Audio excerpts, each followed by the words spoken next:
Hola amigos, ¿cómo están? Soy Mayra Gracida Lome, coreógrafa y directora de la compañía de danza Adal Zona de Movimiento. Cuando Diaghilev decidió llevar el ballet ruso a París en 1909, pidió la ayuda de sus amigos, los que habían hecho el mundo del arte con él, y sobre todo se unió a dos de sus amigos de su círculo más íntimo, Alexandre Benoit, que era un intelectual, artista, crítico del arte, historiador, Léon Bakst, talentoso pintor quien diseñó los vestuarios y las escenografías, y Michel Fokine, que era un joven maestro del ballet de la Compañía Imperial, y él como coreógrafo bajo el liderazgo de Sergei Diaghilev. A través de esta colaboración, estos tres personajes transformarían el arte del ballet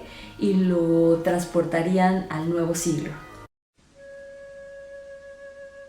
El preludio a la siesta de un fauno está basada en una pieza de Claude Debussy de 1912.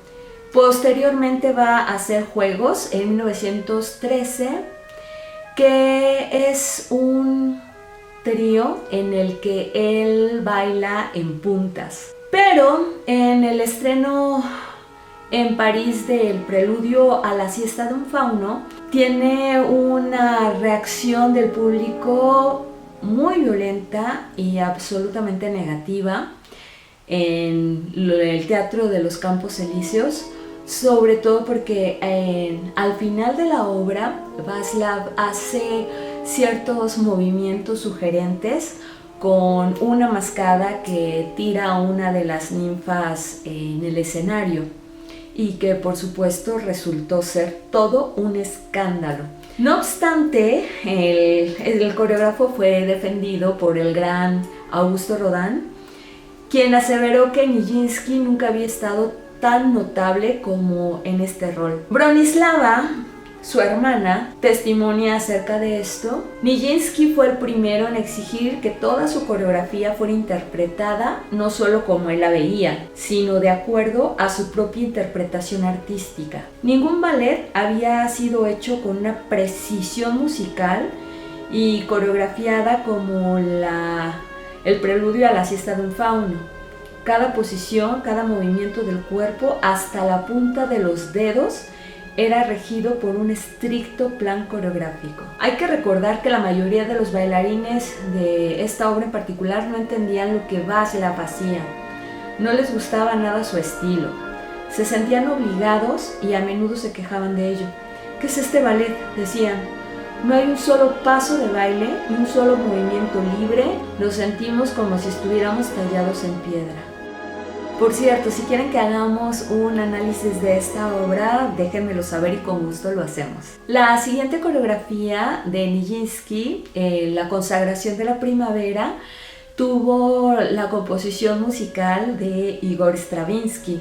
Y por supuesto también resultó un completo escándalo. En el estreno, desde las primeras notas, la gente empezó a inquietarse en sus butacas, preocupada por los sonidos tan poco familiares que la orquesta estaba emitiendo.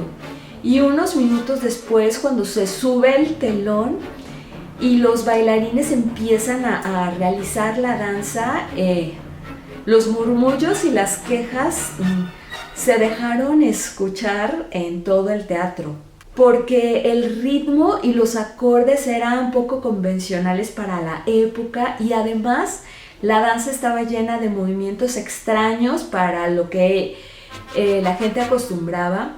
Y entonces el público se dividió en dos bandos, los que estaban a favor y los que estaban en contra. Y los bailarines, mientras tanto, sudando la gota gorda, porque la danza era muy expresiva, con movimientos muy demandantes, y además llevaban pelucas y unos vestuarios hechos de lana, túnicas, capas, llevaban barbas postizas, pelucas. Y cuando siguió la danza, el murmullo del público empezó a subir también de volumen, que llegó un momento en que los pobres bailarines ya no podían escuchar la música. Y estos dos bandos empezaron a discutir entre sí hasta que alguien lanzó el primer golpe y eso terminó convertido en una batalla campal. Diaghilev, por supuesto, tuvo que pedir que se encendieran las luces de la sala y la policía tuvo que entrar a calmar los ánimos. El fracaso de la consagración de la primavera en el Teatro de los Campos Elíseos fue estrepitoso. Bronislava escribe al respecto: es la primera vez que habíamos montado y ensayado un ballet como mismo uno hace habitualmente para una partitura musical. Nijinsky dirigía su ballet atento a cada detalle coreográfico. Como un director de orquesta, presta atención a cada nota de una partitura. Hasta entonces, el bailarín había sido libre de proyectar su propia personalidad tal como él lo entendía, quizás en detrimento de la exactitud coreográfica. Las solas reglas estrictas a respetar eran trazar las líneas rectas y circulares, guardar la homogeneidad del conjunto, ejecutar los pasos de base.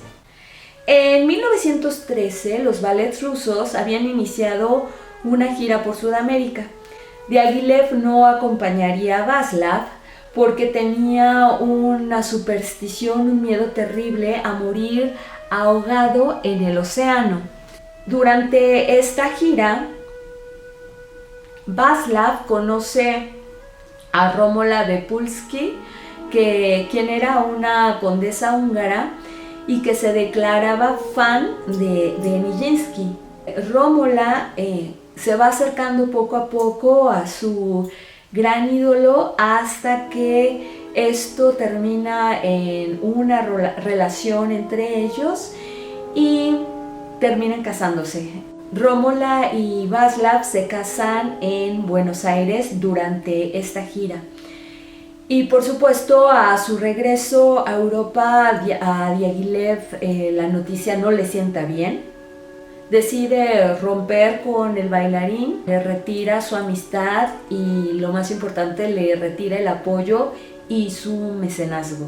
Después de dejar los ballets rusos de Diaghilev, la carrera de Nijinsky no vuelve a ser la que era antes. Durante la Primera Guerra Mundial, Nijinsky permanece en Hungría. Empiezan a aparecer los primeros síntomas de esquizofrenia que son observados por sus compañeros durante el montaje de su obra de 1916.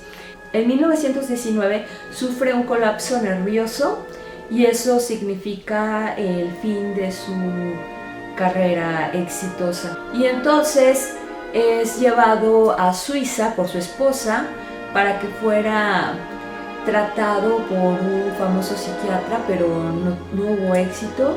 Y Nijinsky, sintiéndose muy triste, empieza a escribir el famosísimo diario de Nijinsky, que escribe mientras está hospitalizado en Suiza, y después va a ser internado en un instituto de salud mental. Va a estar entrando y saliendo de hospitales psiquiátricos hasta que va a morir el 8 de abril de 1950 en Londres.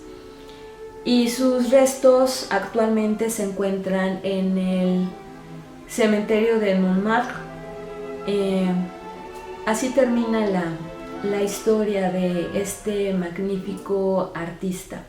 Y esta es la historia que quería compartir con ustedes. Creo que es importante conocer este tipo de personajes, hacer un análisis de sus obras y de esas aportaciones que ellos dan al mundo de la danza y de la coreografía.